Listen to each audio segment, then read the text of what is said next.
নমস্কার, দেখছেন কলকাতা টিভি। আপনাদের সঙ্গে রয়েছে আমি ঋষিকেশ। শুরু করছি সংবাদ সারাদিন। মুখ্যমন্ত্রী মমতা বন্দ্যোপাধ্যায় সুপ্রিম কোর্টে প্রধান বিচারপতির বেঞ্চে এসআইআর মামলার শুনানি এবং সেই শুনানিতে সওয়াল করেন মমতা বন্দ্যোপাধ্যায়। ইতিমধ্যে সেই সওয়াল শেষ হচ্ছে। পরবর্তী শুনানি আগামী সোমবার জানিয়ে দেওয়া হয়েছে সুপ্রিম কোর্টের পক্ষ থেকে। প্রধান বিচারপতি সূর্যকান্ত তিনি জানিয়েছেন। তবে আজকের এই যে শুনানি পর্ব চলল, সেই শুনানি পর্বে একাধিক বিষয় তুলে ধরেছেন মমতা বন্দ্যোপাধ্যায়, যা এতদিন আমরা বিভিন্ন রাজনৈতিক মঞ্চে কিংবা তিনি যখন নবান্ন থেকে সাংবাদিক সম্মেলন করেছেন সেই অভিযোগগুলো শোনা গিয়েছে। এসআইআর নিয়ে তিনি বলছেন যে এসআইআরে কোথাও গিয়ে রাজ্যে মানে অবজারভার এবং মাইক্রো অবজারভারকে যেভাবে নিয়োগ করা হয়েছে তাদের ভূমিকা নিয়ে তিনি প্রশ্ন তুলেছেন। তাদের বক্তব্য মমতা বন্দ্যোপাধ্যায় যে এখানে এসআইআর করা হচ্ছে, নাম বাদ যাচ্ছে কিন্তু নাম তোলা হচ্ছে না। নির্বাচন কমিশনকে সুপ্রিম কোর্ট ইতিমধ্যে নোটিশ দিয়েছে।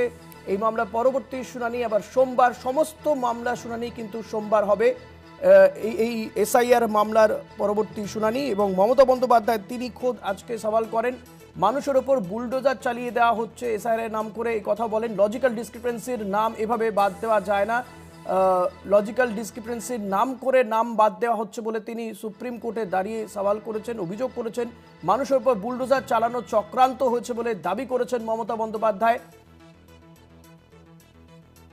সুপ্রিম কোর্টে আজ সওয়াল করেন মমতা বন্দ্যোপাধ্যায়।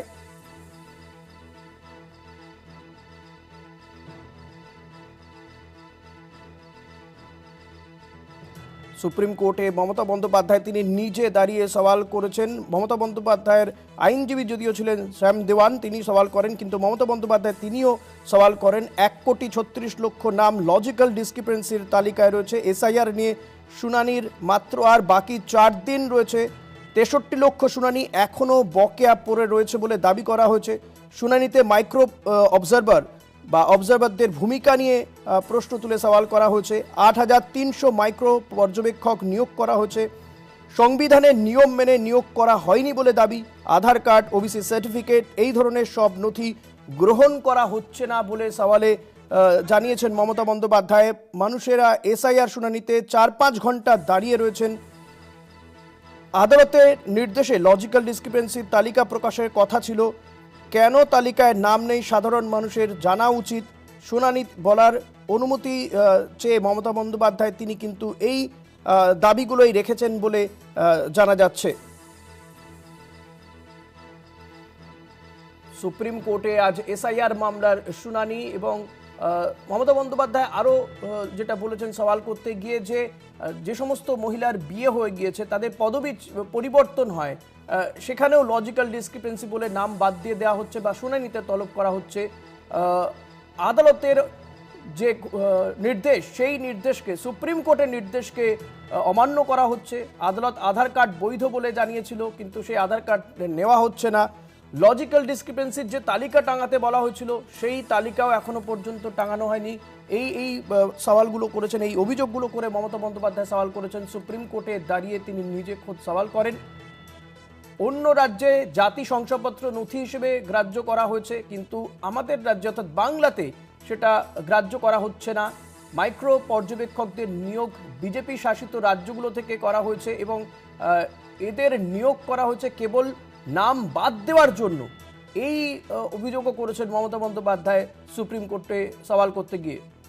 2 বছরের কাজ কমিশন 2 মাসে শেষ করতে চাইছে বলে দাবি করেছেন মমতা বন্দ্যোপাধ্যায়। সুপ্রিম কোর্টে হাই ভোল্টেজ এসআইআর মামলা শুনানি। বাংলার মুখ্যমন্ত্রী মমতা বন্দ্যোপাধ্যায় তিনি খোদ সুপ্রিম কোর্টে দাঁড়িয়ে সওয়াল করলেন এবং সওয়াল করতে গিয়ে একাধিক প্রশ্ন তুলে দিয়েছেন। তার বক্তব্য যে এখানে এসআইআর এর নাম করে নাম বাদ দেওয়া হচ্ছে, নাম তোলা হচ্ছে না।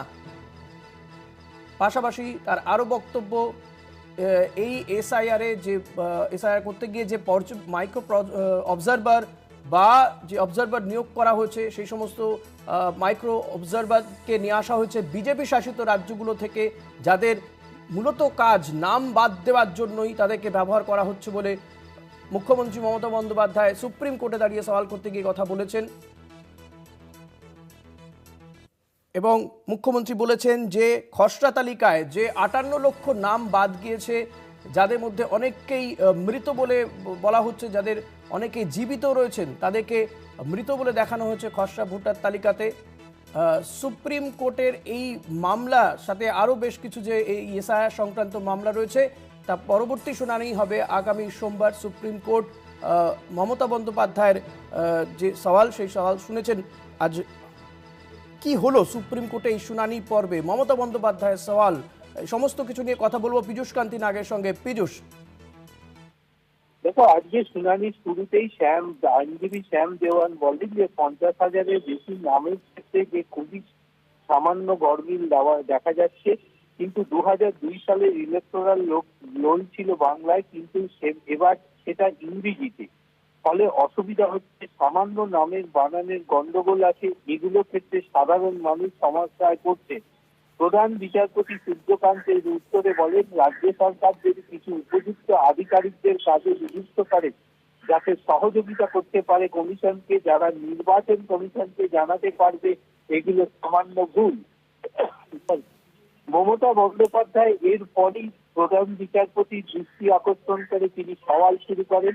তিনি বলেন, আমি কমিশনকে সবার চিঠি লিখেছি, কমিশন কোনো উত্তর দেয়নি, সেই জন্যই আমি আদালতে সওয়াল করতে চাই, অন্তত 5 মিনিট আমাকে সময় দেওয়া হোক। উত্তরে প্রধান বিচারপতি বলেন যে পশ্চিমবঙ্গের জন্য লিগাল টিম রয়েছে, তারা যথেষ্ট বলেই মনে হয়। কমিশনের আইনজীবী এর উত্তরে বলেন, আমরা সবে লিস্ট হাতে পেয়েছি, 2-1 দিনের সময় দেওয়া হোক, তারপরে এর উত্তর দিতে পারবো। এরপরেই মুখ্যমন্ত্রী মমতা বন্দ্যোপাধ্যায় আদালতের উদ্দেশ্যে বলেন, এসআইআর প্রক্রিয়া করাকে নাম বাদ দেওয়ার জন্য, নাম যুক্ত করার জন্য নয়। মহিলাদের বিয়ের পর তাদের টাইটেল পরিবর্তন হয়, সেটার জন্য কি নাম বাতিল করা যায়? যখন রাজ্যে ফসল চাষের সময়, সেই সময় এই এসআইআর প্রক্রিয়া করা হচ্ছে, আধার কার্ডকে প্রাধান্য দেওয়া হচ্ছে না। প্রধান বিচারপতি জানান যে আধার কার্ডের সীমাবদ্ধতা আছে। মমতা বন্দ্যোপাধ্যায় উত্তরে বলে, 100 জনের বেশি বিএলও মৃত্যু হয়েছে, মাইক্রো অবজারভাররা তারা নাম বাদ দিচ্ছে, তারা সমস্ত নাম বাতিল করছে, মাইক্রো অবজারভারদের বিজেপি থেকে আনা হচ্ছে। প্রধান বিচারপতি নির্বাচন কমিশনের আইনজীবীর উদ্দেশ্যে বলেন যে মাইক্রো অবজারভারদের আরো সংবেদনশীল হতে বলুন। পাশাপাশি রাজ্যকে নির্দেশ দিয়েছে, রাজ্যের গ্রুপ বি আধিকারিকদের নাম আদালত তার দেশে যারা লজিক্যাল ডিসপিউট কাজে সহযোগিতা করবে। মমতা বন্দ্যোপাধ্যায় আদালতের কাছে আবেদন জানান যে হাত জোর করে যে গণতন্ত্রকে রক্ষা করুন। পশ্চিমবঙ্গে বুলডোজার চালিয়ে ভোটারদের নাম বাদ দেওয়া হচ্ছে। এরপরেই প্রধান বিচারপতি নেতৃত্বে 3 বিচারপতির বেঞ্চের নির্দেশ, আগামী সোমবার জাতীয় নির্বাচন কমিশনকে এ বিষয়ে তাদের অবস্থান জানিয়ে হলফনামা দিতে হবে।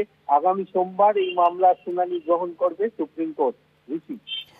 পীযূষ, এক্ষেত্রে কমিশনের আইনজীবী তাদের কি বক্তব্য ছিল? কারণ মমতা বন্দ্যোপাধ্যায় তিনি একাধিক অভিযোগ করেছেন এবং কার্যত মমতা বন্দ্যোপাধ্যায় যেভাবে সওয়াল করছিলেন, আমি জানি না যে এই মানে আমাদের দেশে কোনো সিটিং মুখ্যমন্ত্রী তিনি এভাবে গিয়ে সওয়াল করেছেন কিনা, কার্যত নজিরবিহীন ঘটনা ঘটলো। কিন্তু মমতা বন্দ্যোপাধ্যায় যে অভিযোগগুলো তুলছিলেন বা যে দাবি, তার যে সওয়াল, এক্ষেত্রে কমিশনের আইনজীবীর কোনো বক্তব্য ছিল? দেখো, কমিশনের আইনজীবীরা কিন্তু পরিষ্কার জানিয়েছেন যে তাদের হাতে এখনো পর্যন্ত যে বিষয়ে তিনি অভিযোগ করছেন এবং যে মামলার প্রেক্ষিতে তিনি তিনি অভিযোগ তুলছেন, সেই কাগজ বিস্তারিতভাবে কমিশনের হাতে এসে পৌঁছয়নি এবং কমিশন সেগুলিকে না দেখে এ বিষয়ে কোনো উত্তর দেবে না, তাই কমিশন সময় চান। তবে কমিশন এর পক্ষ থেকে একটি অভিযোগ করা হয় যে রাজ্যের কাছ থেকে কোন রকম সহযোগিতা না পাওয়ার জন্যই মাইক্রো অবজারভার নিয়োগ করা হয়েছে, যার প্রতিবাদ জানান রাজ্যের মুখ্যমন্ত্রী। তিনি আদালতের কাছে বলেন যে কমিশন যে অভিযোগ করছে সেই অভিযোগ সঠিক নয়। পীযূষ, এক্ষেত্রে মমতা বন্দ্যোপাধ্যায় অভিযোগ করেছেন, যেটা সুপ্রিম কোর্টে নির্দেশ দিয়েছিল, এই যে লজিক্যাল ডিসক্রিপেন্সির কথা বলা হয়েছিল, সেখানে প্রায় 1,36,00,000 নাম এই লজিক্যাল ডিসক্রিপেন্সিতে শুনানির তালিকায় রয়েছে। সেই নামের তালিকা টাঙাতে বলেছিল সুপ্রিম কোর্ট বিভিন্ন জায়গাতে, ব্লক অফিস, পঞ্চায়েত অফিস কিংবা শহরাঞ্চল হলে পুরসভাগুলোতে, কিন্তু কোথাও টাঙানো হয়নি। মমতা বন্দ্যোপাধ্যায় সেই অভিযোগ করেন। এক্ষেত্রে কোনো বক্তব্য পাওয়া গিয়েছে কমিশনের? দেখো, কমিশনের পক্ষ থেকে কোনো বক্তব্যই কিন্তু আজকে পরিষ্কারভাবে বলা হয়নি। তার কারণ আদালতের আঙিনায় যখন এই ধরনের মামলা চলে, তখন সেখানে কিন্তু কাগজের ওপর ভিত্তি করেই চলে। আইনজীবীরা যখন কোনো মামলার সওয়াল করেন তখন তারা কাগজের ওপর ভিত্তি করেই করেন। মমতা বন্দ্যোপাধ্যায় তিনি পশ্চিমবঙ্গের বর্তমান এসআইআর পরিস্থিতিটা আদালতের সামনে তুলে ধরেছেন, কিন্তু আইনজীবী হিসাবে তার যে জবাব দেওয়ার যে আইনের আঙিনায় যে নির্দিষ্ট নিয়ম আছে, নির্বাচন কমিশনের আইনজীবীরা কিন্তু সেই নির্দিষ্ট নিয়ম ফলো করেই তারা বলেছেন যে উপযুক্ত কাগজ দেখে তারা আগামী সোমবার এ বিষয় দেবেন। তবে মাইক্রো অবজারভারদের ক্ষেত্রে নির্বাচন কমিশনের আইনজীবীরা বলবে একটি অভিযোগ তুলেছেন, যে অভিযোগের প্রেক্ষিতে বলা হয়েছে যে রাজ্যের কাছ থেকে সহযোগিতা না পেয়েই মাইক্রো অবজারভার নিয়োগ করা হবে। পীযূষ, আরেকটা বিষয় জানতে চাইবো যে এই যে সোমবার, আগামী সোমবার শুনানির দিন, পরবর্তী শুনানির দিন ধার্য করা হয়েছে, কিন্তু এদিকে তো যে এসআইআর এর শুনানির দিন শেষ হয়ে যাচ্ছে, আর হাতে গোনা 3 দিন বাকি রয়েছে। সেক্ষেত্রে এই শুনানির দিন কি বাড়ানো হতে পারে, এ বিষয়ে সুপ্রিম কোর্টের কোনো বক্তব্য? দেখো, সেটি সম্পূর্ণভাবে নির্ভর করবে আদালতের ওপরে। তার কারণ এর আগে আমরা দেখেছি এসআইআর এর মূল মামলা যখন শুরু হয় তখন সেই সময় সেই শুনানির দিন বা সেই লিস্টিং এর তারিখের দিন কিন্তু পরিবর্তন করা হয়েছিল সুপ্রিম কোর্টের নির্দেশে। অর্থাৎ পরবর্তীকালে আদালত যদি মনে করে যে সমগ্র মামলাটি শোনার পর যে এর শুনানির সময়সীমা বাড়ানো প্রয়োজন বা এক্ষেত্রে কিছু অ্যাডিশন অল্টারেশনের প্রয়োজন আছে, সেক্ষেত্রে আদালতের সেই ক্ষমতা আছে সেই নির্দেশিকা জারি করার, যার ফলে অ্যাডমিট কার্ডকে ইমপ্লিমেন্ট করা, আধার কার্ডকে ইমপ্লিমেন্ট করা, যেগুলি কিন্তু জাতীয় নির্বাচন কমিশনের 11টি তালিকার মধ্যে ছিল না, তা কিন্তু আদালতের নির্দেশেই নথিভুক্ত হয়েছে। সুতরাং আগামী সোমবারের ভবিষ্যৎবাণী সেটা তখনই ঠিক হবে যখন আদালত সম্পূর্ণ মামলাটি গ্রহণ করার পর, শুনানি গ্রহণ করার পর তা পর্যবেক্ষণ এবং বিবেচনার মাধ্যমে আদালত সিদ্ধান্ত গ্রহণ করবে এবং তারপরেই সিদ্ধান্ত হবে যে শুনানির সময়সীমা তা বর্ধিত করা হবে কিনা বা তার সময়সীমা বাড়ানো হবে। পীযূষ, আপাতত অনেক ধন্যবাদ তোমাকে। কথা বলছিলাম আমাদের প্রতিনিধি পীযূষ কান্তি নাগের সঙ্গে। সুপ্রিম কোর্টে সওয়াল মুখ্যমন্ত্রী মমতা বন্দ্যোপাধ্যায়, এসআইআর মামলার সওয়াল করেন মমতা বন্দ্যোপাধ্যায়। একাধিক সওয়াল করতে গিয়ে তিনি একাধিক অভিযোগ করেছেন নির্বাচন কমিশনের বিরুদ্ধে। তার বক্তব্য যে এই যে মাইক্রো অবজারভার নিয়োগ করা হয়েছে, বিজেপি শাসিত রাজ্যগুলো থেকে মাইক্রো অবজারভারদের নিয়ে আসা হয়েছে শুধুমাত্র নাম বাদ দেওয়ার জন্য। এসআইআর এর ফলে নাম বাদ যাচ্ছে, কোনো নাম তোলা হচ্ছে না ভোটার লিস্টে, এমনও অভিযোগ করেছেন মমতা বন্দ্যোপাধ্যায়।